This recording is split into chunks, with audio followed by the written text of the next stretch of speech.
नमस्कार, कैसे हैं? आप थोड़े शेल शॉक्ड लग रहे हो। ये कांग्रेस पार्टी ने क्या कर दिया, कैसे कर दिया? हाँ, अच्छा, इसी के कारण है ये। अच्छा, ज़्यादा लोग आ गए। ओके। नहीं, देखिए, आज हम बड़ी इम्पोर्टेंट चीज़ के बारे में आपको कहना चाहते हैं। पहली बार हमने नोट किया कि चुनाव के समय प्रधानमंत्री ने, होम मिनिस्टर ने और फाइनेंस मिनिस्टर ने स्टॉक मार्केट पर टिप्पणी दी। प्रधानमंत्री ने 2-3 बार, 4 बार देश को कहा कि स्टॉक मार्केट तेजी से आगे बढ़ने जा रही है। होम मिनिस्टर ने सीधा कहा कि 4 जून को स्टॉक मार्केट आसमान में जाएगी, लोगों को खरीदना चाहिए। और यही मैसेज फाइनेंस मिनिस्टर ने दिया। फर्स्ट, ये आज थोड़ा हम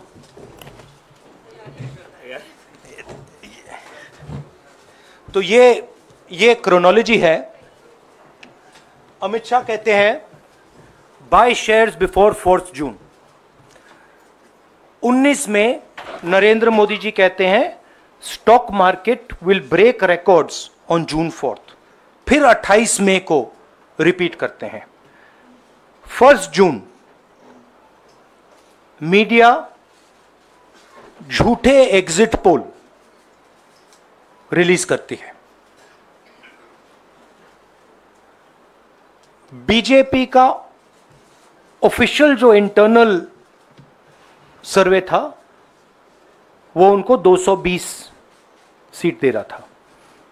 तो ये इंफॉर्मेशन बीजेपी के लीडर्स के पास था। इंटेलिजेंस एजेंसीज ने 200 और 220 के बीच में सरकार को बताया था कि उनकी सीट्स आ रही हैं।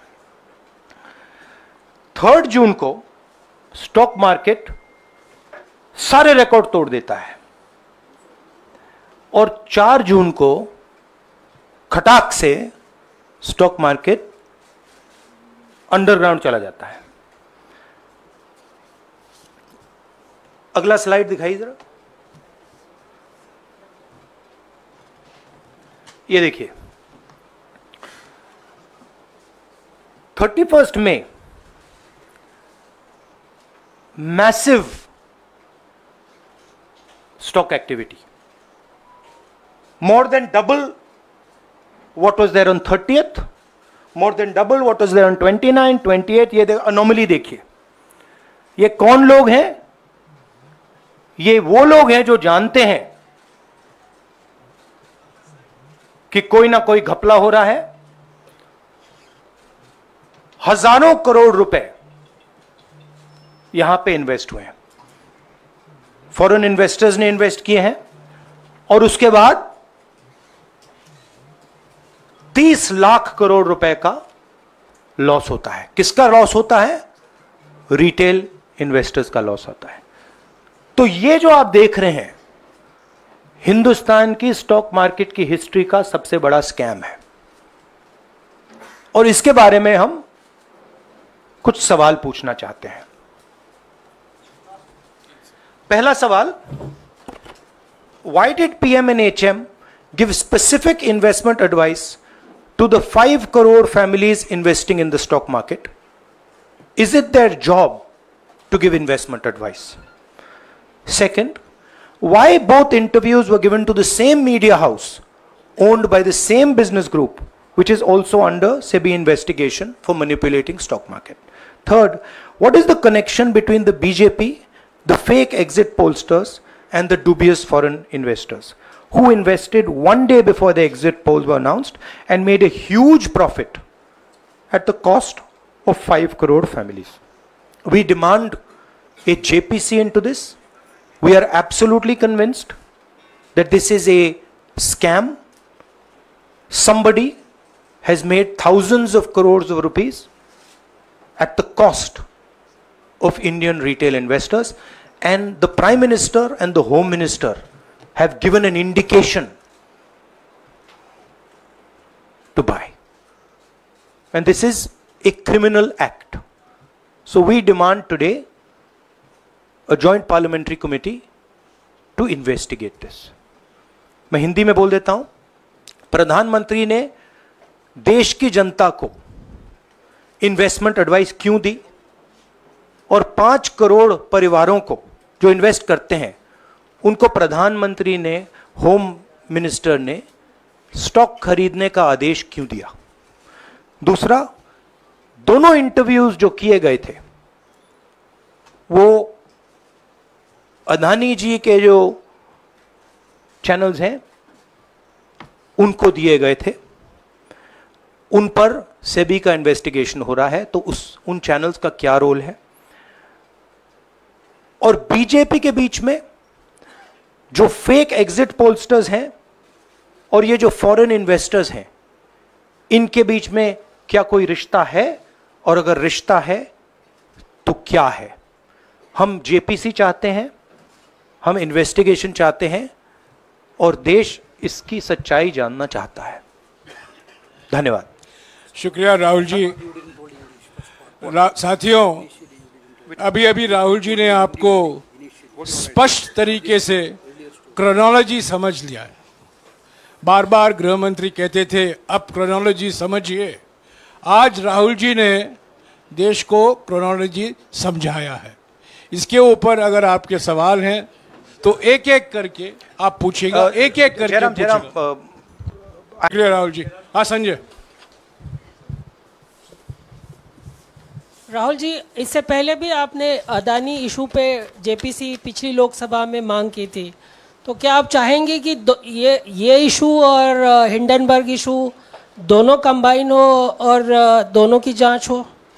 ये जो इशू है, this is a broader issue than just the Adani issue. It is connected to the Adani issue, but this is a much broader issue. This is directly the Prime Minister of India, Home Minister, who are privy to data on actual election results, who have IB reports, who have their own data, who are advising retail investors to buy stock on the floor. This has never happened before. And by the way, the Prime Minister has never commented on stock market before this. This is the first time the Prime Minister has commented, very interestingly, and multiple times, one after the other, saying that stock market is going to boom, stock market is going to boom, stock market is going to boom. And at the same time, he has information that the exit polls are wrong. He has information that he knows what is going to happen because he has IB data and he also has his own party data. हाँ जी रवि। राहुल जी, मेरा सवाल यही है कि जी news ने भी ये सारी चीज़ बताई है जनता को कि कई चैनलों ने मिलकर ये सब चीज़ किया है, जिस तरह से एग्जिट पोल करके लोगों को गुमराह किया है, जिस तरह से शेयर बाजार में सारा कुछ हुआ है, जी न्यूज़ ने भी इस मामले को उठाया है और बताया है। और आपके कहने का सीधा अर्थ है कि अडानी को इसका फायदा उठाने के लिए किया गया है? नहीं, मेरा कहने का ये अर्थ है कि उसमें अडानी इन्वॉल्व हो सकता है, मगर ये अडानी से बहुत बड़ी चीज़ है। इसमें बीजेपी के सबसे बड़े नेताओं ने कहा है, रिटेल इन्वेस्टर्स को मैसेज दिया है कि आपको स्टॉक खरीदना चाहिए। उनके पास इंफॉर्मेशन थी कि एग्जिट पोल्स गलत हैं, उनके पास इंफॉर्मेशन थी कि बीजेपी को फुल मेजॉरिटी नहीं मिलने वाली है, और वो जानते थे 3 जून को और 4 जून को क्या होने वाला है। कितने का? 30 लाख, कितना 30 लाख करोड़ का नुकसान हुआ है? कितने का? 30 लाख करोड़ रुपए का नुकसान हुआ है और हजारों लाखों करोड़ रुपए का चुने हुए लोगों को फायदा हुआ है। और हम इंक्वायरी चाहते हैं प्रधानमंत्री पर, होम मिनिस्टर पर, जिन्होंने एग्जिट पोल किया उन पर, और ये जो फॉरेन इन्वेस्टर्स हैं उन पर। हाँ शमिन।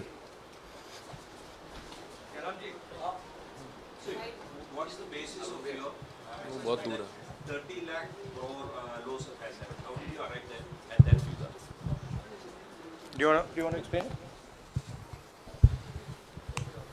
This is based on the value, market value of all the companies the day before the results came, and the market value of the stock market of all the companies at the end of the day on results.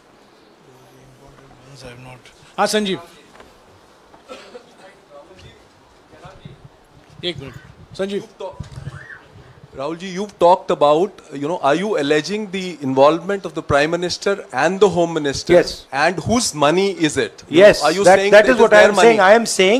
I am saying that people very high up in the BJP have carried out this scam. I am saying they had partners who carried out these exit polls. We would like to know if these exit polls were actually carried out, if people were actually sent out. And we'd also like to know the methodology of these polls. We'd like to understand who these investors are. We have some sense of who these investors are. So we are not just speaking out of the air. We are confident that if an investigation is done, interesting things will be revealed. And we think the Prime Minister and Home Minister are directly involved in this. हाँ सिद्धार्थ, जांच होनी चाहिए जिनके share बहुत up गए, जिनके सबसे ज्यादा शेयर खरीदे गए और जिनके शेयर उसके बाद में बीच में बेचे भी गए, तो उन कंपनीज का भी को भी इस दायरे में आना चाहिए, आपको लगता है? हमारा कहना है कि यहाँ पे बड़ा क्लियर है कि स्कैम हुआ है।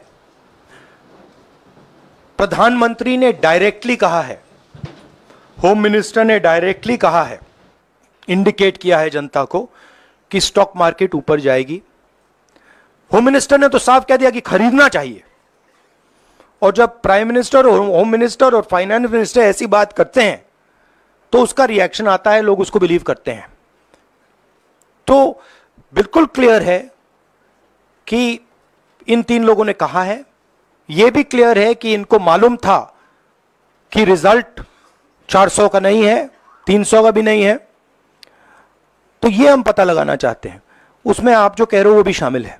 राहुल जी, ब्रह्म प्रकाश दुबे, इंडिया डेली लाइव से। मेरा सवाल ये है कि जो आपने बताया है इतना बड़ा स्कैम है, पहले भी आपने कई मामले उठाए हैं, जेपीसी की मांग पहले नहीं मांगी गई है, तो क्या आपने कहा ये आपराधिक मामला है, क्या कोर्ट में जाएंगे या पुलिस में शिकायत दर्ज करेंगे? क्योंकि आप कह रहे हैं बहुत बड़ा घोटाला है ये। नहीं भैया, मैंने अभी आपको बोला हम जेपीसी डिमांड कर रहे हैं, इन्वेस्टिगेशन डिमांड। अगर नहीं मांगते तो पुलिस में, कोर्ट में जाएंगे?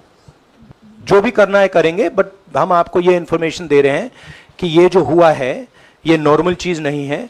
इसमें प्रधानमंत्री ने इंडिकेशन दिया है, होम मिनिस्टर ने इंडिकेशन दिया है, फाइनेंस मिनिस्टर ने इंडिकेशन दिया है, अदानी जी के चैनल्स के थ्रू इंटरव्यूज किए हैं, और फाइनली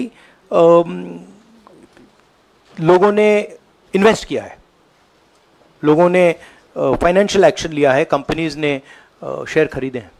इसी विषय पर, एक मिनट, इसी विषय पर, इस स्टॉक मार्केट घोटाले पर ही हम सवाल ले रहे हैं। मौसमी, इसी विषय पर कीजिएगा बस। एक मिनट, आ रहा हूं यार, एक मिनट। राहुल जी, एक करके आ रहा हूं यार। राहुल जी, हम लोग ने पहले भी देखा है कि आप लोग ने कई बारी जब सेशन होता है तो सत्ता पक्ष और विपक्ष आमने सामने होता है, जेपीसी की मांग होती है और सेशन पे सेशन वॉश आउट हो जाते हैं और जनता का पैसा वेस्ट होता है। तो क्या आपको ये तो बीजेपी की लाइन है। तो क्या नहीं, मतलब जनता का पैसा के सेशन वाटर, आप ऐसी टी शर्ट ले लो ना एक, मैं आपको दे दूंगा, जरूरत नहीं है, उनका वो सिंबल दे दूंगा आपको, ये उनकी लाइन है। सवाल आपको पसंद नहीं आए वो अलग बात है, पर आपको किसी नहीं, सवाल मुझे बहुत पसंद आ रहा है। इस तरह से उंगली उठाने की जरूरत नहीं है। आप चेक, बहुत अच्छा लग रहा है, बोलिए। बीजेपी का बैच पहनने की आप जरूरत सवाल नहीं। पूछे ना, सवाल नहीं, आपको भी जयराम साहब ये बोलना चाहिए, सवाल गलत बात है। सवाल पूछे। मेरा बस ये सवाल था कि जेपीसी की मांग पे कई बारी कामकाज ठप हो जाता है, तो क्या आपको लगता है कोई और भी राह आप लोग सड़क की राह इख्तियार कर सकते हैं, क्योंकि ये आम आदमी का पैसा है? हम जनता को एक रियलिटी बता रहे हैं कि यहाँ पे क्लियरली एक स्कैम हुआ है। यहाँ पे प्राइम मिनिस्टर ने इंडिकेट किया है, यहाँ पे होम मिनिस्टर ने इंडिकेट किया है, यहाँ पे फाइनेंस मिनिस्टर ने इंडिकेट किया है। नॉर्मली बीजेपी की ये पोजीशन होती है कि जब भी हम कोई मुद्दा उठाते हैं तो हम पार्लियामेंट का टाइम वेस्ट कर रहे हैं। वही पोजीशन आपने अपनाई है, इसलिए मैंने आपसे कहा कि देखिए आप बीजेपी की पोजीशन ले रही हैं। रियलिटी, एक सेकंड, रियलिटी ये है कि हम जेपीसी करवाएंगे। अब ऑपोजिशन में बहुत ज़्यादा ताकत है, बहुत ज़्यादा स्ट्रेंथ है और पूरा जो पार्लियामेंट की सिचुएशन है वो बदल गई है। हाँ जैनेंद्र। राहुल जी, जेपीसी की मांग जो आपने की है वो तो पार्लियामेंट सेशन में होगी, लेकिन ये जो आम निवेशक हैं देश भर के जिनका 30 लाख करोड़ डूबा है, उनमें कर्नाटक के, तेलंगाना के, हिमाचल के भी लोग होंगे। तीनों राज्यों में आपकी सरकार है, क्या राज्य की जो जांच एजेंसी है उसके जरिए आप जो उन राज्यों के निवेशकों का कम से कम पैसा डूबा है, ये जो आप पूरे नेक्सस की बात आप कर रहे हैं, गुमराह करने की बात कर रहे हैं, क्या वहां से कोई कार्रवाई की उम्मीद कर सकते हैं? सोचा जा सकता है, बट ऐसी चीज के लिए शायद जेपीसी सही औजार होगा। हाँ रंजीता, रंजीता मोहित इज आस्क्ड। रंजीता यार आप पूछते रहे। मोहित चलो। आपको ऐसे सर मैं इज अपसेट सर मैं मोहित आपने चमत्कार किया, पूछ लीजिए। सर मैं मोहित हूँ न्यूज नेशन से। नहीं जानता। सर लगातार पिछले घोटालों में भी आपने जेपीसी की बात की थी, आपने हर जांच की बात की और ये एक बड़ा घोटाला सामने आया, इसमें भी आप जेपीसी की मांग कर रहे हैं। कितनी उम्मीद है कि लोग जेपीसी की ये लागू करेंगे? आपको क्या लगता है कि ये जेपीसी लागू करने वाले, अगर नहीं करेंगे फिर क्या करेंगे आप लोग? नहीं, हम प्रेशर लगाएंगे, डालेंगे, बट मुझे लगता है कि जो पहले राजनीतिक सिचुएशन थी, जिस इम्प्यूनिटी के साथ प्रधानमंत्री पहले काम करते थे, मुझे लगता है वो अब खत्म हो गया है, तो दूसरा नतीजा आएगा। राहुल जी ये आखिरी है क्या और दो लेंगे? ये आखिरी है। आखिरी नहीं, आखिरी हो गया, इन्होंने कह दिया आखिरी। ओके रंजीता। राहुल जी, आज जो आप बातें कह रहे हैं कि सबसे बड़ा ये घोटाला है, क्या जिन उद्योगपतियों का नाम आप हमेशा लेते रहे हैं, चुनावी जो रैलियां रही हैं उसमें भी और उसके बाद भी, क्या आप कहना चाहते हैं कि सरकार ने मदद की है उन उद्योगपतियों को और अमीर बनाने में? नहीं, मैं कह रहा हूं, मैं सिर्फ सरकार की बात नहीं कर रहा हूं, मैं दो इंडिविजुअल्स की बात कर रहा हूं। प्रधानमंत्री ने और हिंदुस्तान के सब रिटेल इन्वेस्टर्स जिनको नुकसान हुआ है, मैं आपसे बोल रहा हूं, आपको यह बात समझ आ जाएगी। आपका पैसा गया है, आपकी कमाई गई है, आपको नुकसान हुआ है, और इसमें करोड़ों युवा हैं जो ईमानदार हैं। तो नरेंद्र मोदी जी ने, अमित शाह जी ने आपको मैसेज दिया कि 4 तारीख को स्टॉक मार्केट आसमान छुएगी, और आपने उन पर भरोसा किया।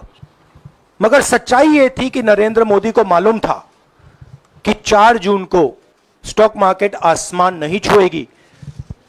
4 जून को स्टॉक मार्केट का जबरदस्त नुकसान होने जा रहा है, क्योंकि उनके पास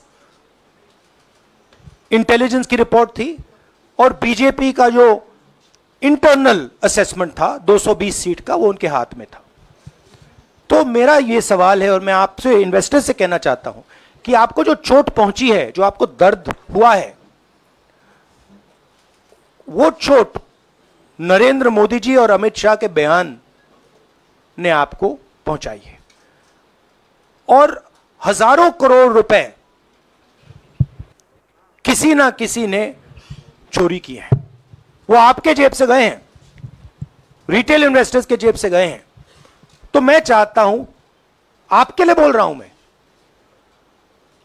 आपके लिए बोल रहा हूं कि इन्वेस्टिगेशन होना चाहिए, पता लगाना चाहिए कि प्रधानमंत्री जी ने, होम मिनिस्टर ने आपको यह गलत इंफॉर्मेशन क्यों दी, और ये कौन लोग हैं, इन्वेस्टर्स जो हैं, फॉरेन इन्वेस्टर्स हैं, जिन्होंने इस दिन फायदा उठाया। ये देखिए ग्राफ है, ये रेड चार्ट जो है, इसको देख लीजिए।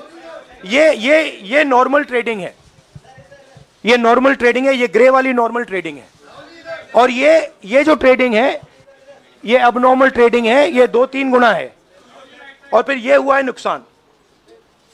तो ये नरेंद्र मोदी जी और अमित शाह से मैं पूछ रहा हूं कि आप में इसमें आपका क्या रोल था, और रिटेल इन्वेस्टर्स के लिए पूछ रहा हूं, आपकी मदद करने के लिए पूछ रहा हूं, और इन्वेस्टिगेशन होगा तो आपके लिए होगा। धन्यवाद।